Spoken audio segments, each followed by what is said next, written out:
Assalamualaikum warahmatullahi wabarakatuh. Perkenalkan, nama saya Yusuf Ardiansyah, NIM 5111420040.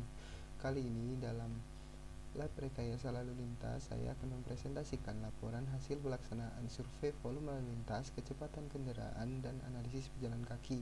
Nah, ini disurvei di ruas Jalan Mister Wuryanto, Pelalangan, Kecamatan Gunung Pati, Kota Semarang, Jawa Tengah. Untuk survei yang dilakukan oleh kelompok kami yaitu survei volume lalu lintas, survei kecepatan kendaraan, survei analisis pejalan kaki. Untuk peta ruas Jalan Mister Wuryanto terdapat pada slide berikut ini. Kemudian untuk survei volume lalu lintas yaitu pada profil Jalan Wuryanto sendiri, status jalannya kabupaten atau kota, kelas jalannya kelas 2, fungsi jalannya arteri sekunder, lebar jalan 5 meter, jumlah jalurnya 2 jalur 2 arah atau lajur undivided, arah Ungaran Gunung Pati, serta sebaliknya. Untuk volume lalu lintas, nah untuk volume lalu lintas sendiri itu merupakan banyaknya kendaraan yang melewati suatu titik atau garis tertentu pada suatu penapang melintang jalan. Kendaraan dibedakan menjadi beberapa jenis, misalnya kendaraan berat, kendaraan ringan, sepeda motor, dan kendaraan tidak bermotor. Kemudian untuk periode sibuk, nah periode sibuk biasanya disebut juga jam sibuk atau jam puncak. Ini merupakan bagian dalam suatu hari ketika terjadi kepadatan atau kemacetan lalu lintas di jalanan dan kepadatan transportasi umum mencapai puncaknya. Nah, secara normal terjadi 2 kali sehari, pada pagi dan sore. Ini saat ketika sebagian besar orang bepergian. Untuk volume kendaraan arah Ungaran Gunung Pati terdapat pada tabel berikut, di mana dari survei metode observasi di Jalan Mister Wuryanto, peak hour terjadi pukul 6.45 sampai 7.00 waktu Indonesia bagian barat, dan didominasinya itu oleh sepeda motor. Untuk volume arah Gunung Pati Ungaran itu peak hour-nya pada 6.45 sampai 7.00 waktu Indonesia bagian barat, dan didominasi juga oleh sepeda motor. Digambarkan pada tabel berikut dengan puncak ini terjadi di pagi dan sore, di mana pagi lebih tinggi nilainya daripada sore hari. Dan untuk peak hour factor atau periode sibuk disebut juga dengan peak hour factor, yang tadi merupakan faktor konservasi dari volume lalu lintas dalam periode tertentu terhadap volume lalu lintas pada jam puncak atau sibuk. Nah, pada penelitian kali ini jam sibuk terjadi pada 6.15 sampai 7.15 waktu Indonesia bagian barat. Untuk periode sibuk arah Ungaran Gunung Pati itu terdapat pada tabel, terjadi pada siang hari jam 7 sampai jam 7.30 sampai jam 7.45 sebesar 1044 SMP per jam. Nah, untuk Gunung Pati Ungaran itu pada jam 7.15 sampai 7.30 sebesar 911 SMP per jam, dimana ini intervalnya itu 15 menit. Kemudian untuk dua arah itu terjadi pada waktu pagi hari pukul 7.15 sampai 7.30. Untuk fluktuasi volume lalu lintas, yaitu untuk mendapatkan hasil fluktuasi dari jalan itu dilakukan dengan menjumlahkan data dua arus dari Ungaran Gunung Pati. Sebaliknya maka diperoleh jumlah arus lalu lintas pada Jalan Mister Wuryanto. Untuk fluktuasi volume lalu lintas terdapat pada grafik berikut, dan terjadi kesimpulan bahwa hasil fluktuasi maksimum yaitu pada pagi hari sebesar 576 SMP per jam pada pukul 6.45 sampai jam 7, pada siang hari sebesar 295 SMP per jam pada pukul 12.45 sampai 13.00, dan sore hari 512 SMP per jam pada 17.15 sampai 17.30 waktu Indonesia bagian barat. Untuk split distribution sendiri itu perbandingan antara total kendaraan di ruas arah Jalan Ungaran ke Gunung Pati maupun sebaliknya. Nah, tabel split distributionnya sendiri itu seperti ini, di mana Gunung Pati Ungaran itu 49% dengan 15.516 kendaraan, dan Ungaran Gunung Pati 51% dengan 15,853 kendaraan. Dan untuk tabel split distribution arah Ungaran Gunung Pati yaitu ini distribusi antar waktu itu didapatkan dengan cara nilai volume maksimum kendaraan SMP per jam dibagi dengan nilai volume minimum kendaraan, sehingga didapatkan hasil 12,4856. Untuk mencari peak hour dengan membagi hasil antara volume maksimum kendaraan SMP per jam dengan volume maksimum kendaraan dari SMP dan dikalikan dengan 4, karena peak hour dalam 1 jam ada 4 waktu, sehingga didapatkan nilai sebesar 0,92. Untuk mencari nilai dari proporsi kendaraan berat dengan cara membagi hasil total SMP kendaraan berat dengan total SMP keseluruhan jenis kendaraan, sehingga didapatkan nilai 4%. Kemudian untuk tabel split distribution arah Gunung Pati Ungaran itu hasil perhitungan untuk lajur arah Gunung Pati Ungaran dibagi dengan nilai volume minimum kendaraan dalam SMP per jam, didapatkan hasil 12,3503. Untuk maksimum kendaraan dalam SMP per jam, nilai peak hour dengan cara membagi hasil antara volume dengan volume maksimum kendaraan dan dikalikan dengan 4 seperti tadi, dan hasilnya 0,85. Untuk mencari nilai kendaraan berat, membagi dengan total SMP keseluruhan jenis kendaraan, sehingga didapatkan nilai 1%. Dan untuk proporsi kendaraan merupakan perbandingan antara setiap jenis kendaraan yang melewati suatu jalan dengan berbagai lajur yang berbeda di suatu daerah. Pada laporan ini disajikan grafik proporsi kendaraan 2 lajur di Jalan Mr. Wuryanto pada periode sibuk.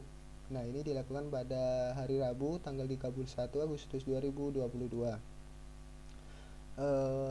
Untuk proporsi kendaraan arah Ungaran Gunung Pati yaitu didominasi oleh kendaraan jenis sepeda motor dengan nilai sebesar 84%, kemudian mobil 11%, pick up 2%, bus kecil dan truk sedang masing-masing 1%, dan untuk truk kecil dan bus kecil sebesar 1%, tertampil pada grafik dan tabel di atas.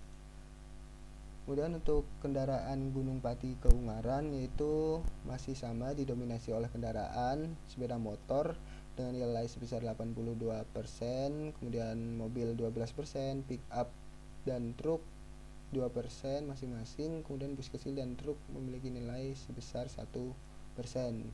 Untuk proporsi kendaraan dua arah yaitu bisa dilihat bahwa gabungan dua arah didominasi oleh sepeda motor dengan 83%, kemudian mobil 12%, pick up dan truk kecil sebesar 2%, bus kecil dan truk sedang sebesar 1%. Untuk dua arah berdasarkan jenis golongan kendaraan yaitu sepeda motor LV dan HV, yaitu pada hari Rabu motornya berjumlah 25.919 per hari kendaraan per hari, untuk LV-nya 4.796 kendaraan per hari, dan untuk HV 281 kendaraan per hari.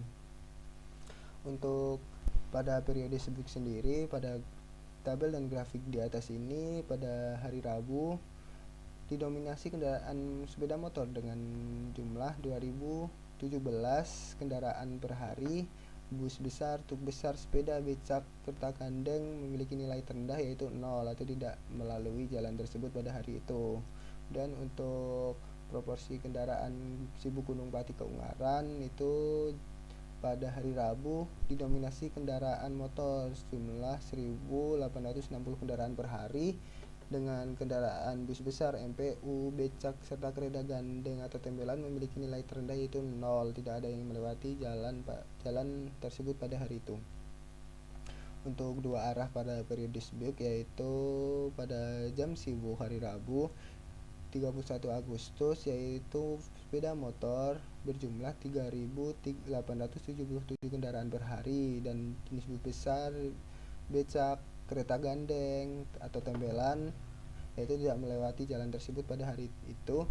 Proporsi kendaraan dua arah pada periode sibuk berdasarkan jenis golongan kendaraan yaitu Untuk gabungan kendaraan pada dua arah yaitu pukul 6.45 sampai 7.45 didominasi kendaraan sepeda motor berjumlah 3.877 kendaraan per hari, LV 440 kendaraan per hari, dan HV 31 kendaraan per hari. Untuk selanjutnya yaitu survei kecepatan kendaraan, di mana ada 3 metode, yaitu pertama konvensional atau stopwatch, kemudian speed gun itu otomatis, kemudian analisis MKJI. Untuk stopwatch itu konvensional dengan membagi jarak waktu kendaraan menempuh sejauh 50 meter. Kemudian speed gun menggunakan aplikasi Android yaitu Smart Speed. Kemudian untuk MKJI yaitu sesuai dengan MKJI, dihitung kecepatan arus bebas. Kemudian untuk metode konvensional didapatkan hasil yaitu pada kecepatan tertinggi, yaitu pada kecepatan 30 sampai 40 km per jam, yaitu sepeda motor menempati urutan dengan posisi kecepatan tertingginya, yaitu jumlah tertinggi kecepatan sepeda motor yaitu ada di rentang 31 sampai 40 km per jam. Dan untuk jumlah tertinggi pada Gunung Pati Ungaran yaitu pada 41,50 km per jam kecepatannya, yaitu dengan 68 sepeda motor. Dan untuk metode speed gun sendiri, hasil kecepatannya didominasi pada range 21 sampai 30 km per jam kecepatannya. Kemudian untuk speed gun Gunung Pati Ungaran itu kecepatannya didominasi pada range 31 sampai 40 km per jam. Pada 41 sampai 50 km per jam. Kemudian untuk analisis MKJI yaitu dilakukan dengan penggunaan metode analisis yang didasarkan pada sumber data yang telah ditetapkan. Nah, ini disesuaikan karakteristik dari ruas jalan yang disajikan sebagai survei kecepatan laju tiap jenis kendaraan. Ini kecepatan arus bebas dasar kendaraan ringan FVO km per jam. Nah, pada ruas jalan Mr. Wuranto tipe jalannya 2 lajur tak terbagi undivided, sehingga dapat diperoleh dari tabel yaitu sepeda motor MC sebesar 40 km per jam, LV 44 km per jam, LV bus tadi motor, kemudian yang sekarang bus kecil LV 44 km, pick up 44 km, truk kecil 40 km per jam, truk sedang 40 km per jam.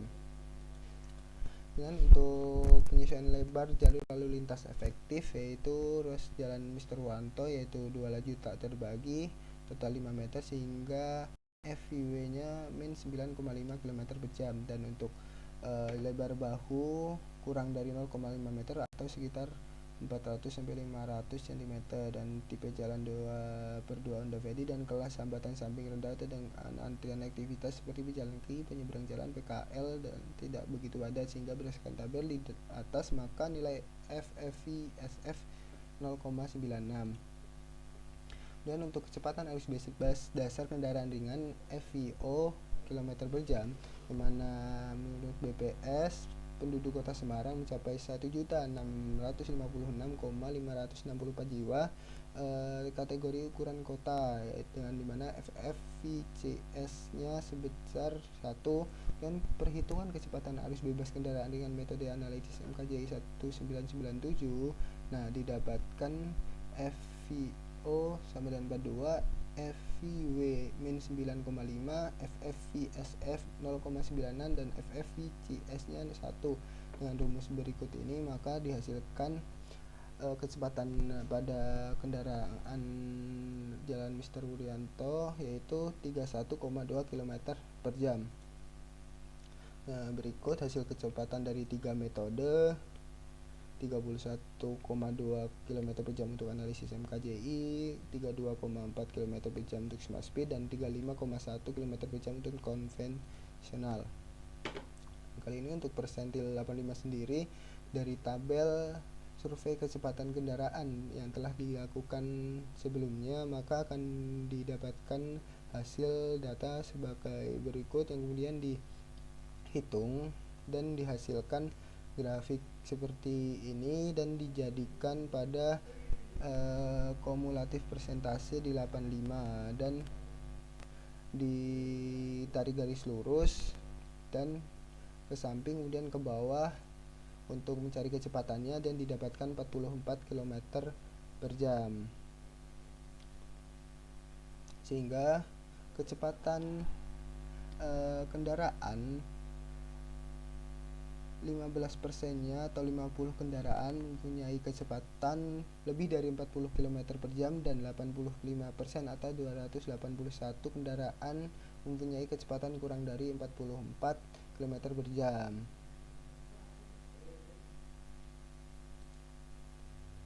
Dan untuk analisis pejalan kaki, untuk survei pejalan kaki ini dilakukan pada 1 jam, yaitu jam 6.30 sampai 7.30 dengan dekat area sekolah sepanjang 100 meter dan kemudian sampai ke puskesmas Gunung Pati. Nah, untuk depan puskesmas Gunung Pati ke menyeberangnya yaitu 90 orang dan menyusurinya 75 orang. Untuk dari SMA 12 menyeberangnya 110, menyusurinya 80. Untuk data dari volume lalu lintas itu didapatkan jumlah kendaraan dari dua arah pada Jalan Mr. Wuryanto yaitu 4.310 kendaraan per jam yang didapatkan dari hasil penjumlahan total kendaraan dari kedua arah di Jalan Mr. Wuryanto. Nah, dari data tersebut kita bisa merencanakan fasilitas pejalan kaki. Yang pertama dari trotoar, di mana didapat data volume jalan kaki sebesar 75 orang per jam. Nah, kesatuan orang per menit per meter jadi 1,25. Kemudian untuk rumus W jadi mendapatkan hasil 1,536 meter untuk trotoarnya. Nah, karena di bawah ini terdapat tabel ketentuan, jadi untuk fasilitas lebar trotoar pejalan kaki dengan penambahan tiang lampu penerang dan lampu lalu lintas itu bertambah menjadi 2,29 meter itu trotoarnya. Dan untuk penyeberangan sebidang itu perlu adanya data volume yang tadi udah dipaparkan. Nah, didapatkan 4.140 kendaraan dan penyeberangannya yaitu nilai P-nya 355 orang per jam, sedangkan nilai V-nya 4.310 kendaraan dan nilai PV2-nya yaitu 355 kali 4310 kuadrat sama dengan 6,6 kali 10 pangkat 8. Nah, ini sesuai dengan tabel dan tipe jalan 2/2 undivided yaitu zebra cross dan pelikan. Untuk hasil rekomendasi desain lalu lintas Jalan Mr. Wuryanto yaitu perlu adanya pemasangan rambu lalu lintas berupa batas kecepatan maksimum, kemudian pemberian rambu dilarang parkir, pemberian rambu pengurangan kecepatan di wilayah ramai terutama di zona selamat sekolah, misalnya di SDN 1 Pelangan dan SMA 12 Semarang. Dan untuk rekomendasi di lalu lintas di Jalan Mr. Wuryanto itu di ruas jalan SMA 12 itu zebra cross yang ada di situ sudah memudar. Nah, dan perlu adanya pelikan, kemudian pengurangan kecepatan rambunya perlu ditambahkan di zona selamat sekolah dan pemasangan rambu batas kecepatan maksimum. Dan untuk ruas jalan depan puskesmas Gunung Pati yaitu perlu adanya zebra cross dan pelikan. Dan ada zona selamat sekolah juga dan zebra cross tentu saja karena di area tersebut terdapat SD. Untuk kesimpulannya dari hasil pengamatan di Jalan Mr. Wuryanto didominasi oleh kendaraan pribadi baik roda 2 maupun 4. Nah, kepadatan kendaraan itu biasanya disebabkan oleh siswa berangkat maupun pulang sekolah yang biasanya bersama orang tua yang mengantar. Kecepatan rata-rata masih tergolong aman dan terkendali. Dan untuk rekomendasi fasilitas pejalan kakinya itu pemasangan zebra cross, pelikan cross, pemasangan lampu lalu lintas batas kecepatan maksimum, pemberian lampu pengurangan kecepatan (ZOS), dan penambahan penerang lampu jalan. Untuk pesan dan kesan sendiri, dalam perkuliahan terakhir ini seru dengan berbagai survei yang melatih kerjasama kelompok dan menambah pengetahuan juga. Dan untuk pesannya yaitu semoga di kemudian hari akan lebih seru lagi tentang perkuliahannya dan lebih interaktif saja. Mungkin segitu pesan dan kesannya. Kemudian terima kasih. Sekian dari presentasi saya kali ini. Sebelumnya jika ada salah kata maupun gambaran dalam presentasi ini mohon dimaafkan. Terima kasih. Wassalamualaikum warahmatullahi wabarakatuh.